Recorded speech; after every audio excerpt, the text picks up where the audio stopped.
Hi, this video is about culture and values and shaping culture and values, and it's focusing on learning outcome 3. Culture is defined as a set of key values, assumptions, understandings, and norms that are shared by members of an organisation and taught to new members as correct. Footnote 1. So a culture is created from values. The key values of an organisation will overflow to become the culture of an organisation. Footnote 1. A culture is also known as a personality of an organisation. It's how you feel when you enter into that organisation or the effect that that organisation has upon you. Footnote 1. So I kind of look at it like a culture is like how, if you look at a company as a separate entity or an organisation as, say, a person, it's how that person interacts with other people. It's how that person treats itself and interacts with itself. And the culture of a company will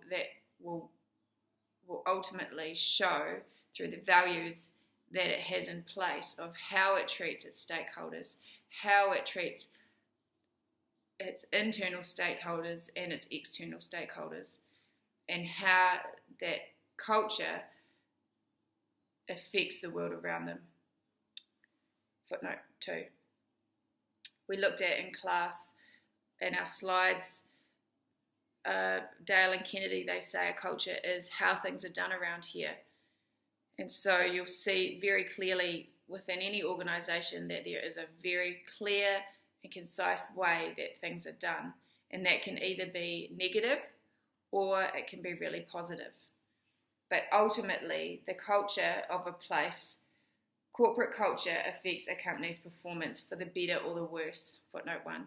So ultimately, the culture will have an effect on the performance in general. And majority of companies that have done really, really well have a very strong culture. If you look at places like Google or Apple and Microsoft, they all have strong cultures and are excellent in what they do, but they have worked hard at creating a culture based on the core values that represents them as companies.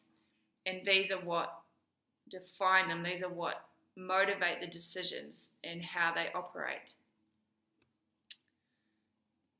So I'd like to now go on to talking about how a culture needs to be changing to meet the competitive landscape that it's operating within. So how a company and its culture need to adapt to be able to meet the changing needs in the globalization and all the things that are happening in our world right now, how a culture needs to be able to adapt. And I'm going to use the example of what we looked in class. We looked at adaptive versus unadaptive cultures. And within my textbook, it looked at it it labeled it as responsive versus resistant cultures.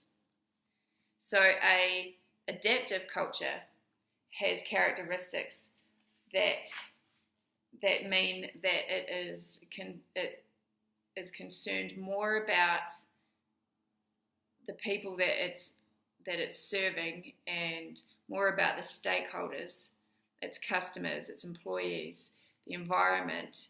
Every single person that it has some effect on is a stakeholder. Footnote 2. And so an adaptable culture will be working to constantly be changing to meet the needs that are coming up, to make sure that it is working to benefit those stakeholders.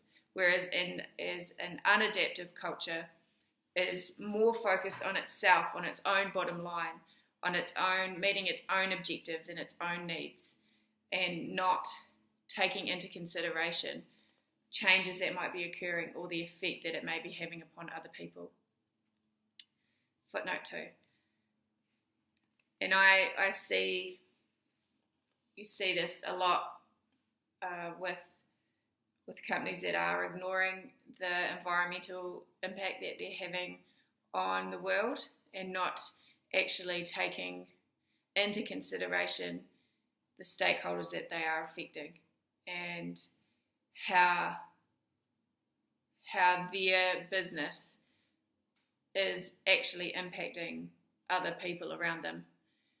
So a good example of someone that's using an adaptive culture is a company called IKEA, footnote 3, and they are dedicated to achieving a triple bottom line, whereas they focus not only on profit but on serving their customers, making sure they serve the environment, as well as making profit.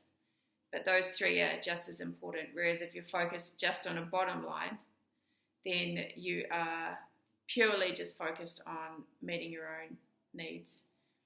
So IKEA have many different policies in place to make sure that they are looking after all of their stakeholders. And an example of this is they partner with many suppliers. They are a massive global company. They have over 900 suppliers worldwide, footnote 3. And to be a supplier who partners with IKEA, and they're very good at keeping their suppliers as well. So being a supplier of IKEA is something that a lot of companies would want.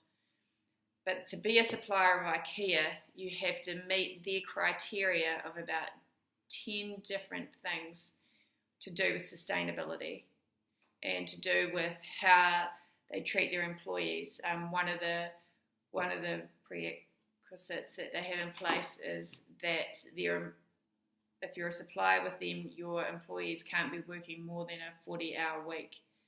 They don't see that as fair, or have to work more than a 40-hour week. And they don't see that as fair, and they don't see that as ethical. So these suppliers have to meet these certain requirements to be able to partner with them. They also are consistently adapting their products to be more sustainable. If a product uses 30 pieces of material, say to make a lamp, footnote 3, they will try to reduce that to 27, 26, trying to reduce constantly the amount of materials that goes into their products, trying to make it that everything that they make and create is improving and constantly improving how it's going to affect the environment, but also they're trying to reduce costs to benefit other stakeholders like their customers. So they also have been manufacturing a lot of their products into kit sets so that the customer has to put them together themselves. But in doing this, they have designed a way of transporting all their products into flat packs. So these flat packs mean that they can fit more product into a truck, more product into a container, a shipping container, which means that ultimately it's lowering the carbon footprint that it has on the world, because if they can be moving more things around, then this means that they're having a better environmental impact. But also they do this so that they can be giving their customers products that are good quality and lower cost, but at a lower cost. So that's footnote 3. So that's just the example of the adaptive versus the unadaptive culture, and just ways that culture is shaped, and that the values within the values that a company has are essentially the culture that it has. I'd like to just end here. This is part one of this topic.